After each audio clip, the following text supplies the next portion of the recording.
have, has ug had as a main verb. So ginagamit ni siya sa English kung moistorya ta sa ato ang mga gipanag-iyahan nga mga butang ug uban pa.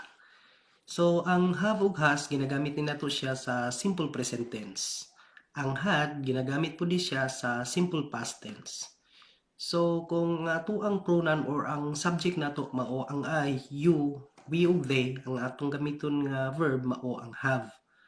Kung ang she, it ug he, ang atong gamiton pod nga verb ni ana mao ang has kay singular man na sila. So siguro matingala ta nga nung ang kanang I ug you nganong plural man ang atong gamiton nga verb mao ang have nga singular lang man na sila. So alang sa atong kasayuran sa subject verb agreement ang rule didto ang kanang subject nga I o ang kanang you ang iyang gamiton nga verb plural gyud dapat. So, for example, sa have, moingon ta og I have a new bag. She has a new car.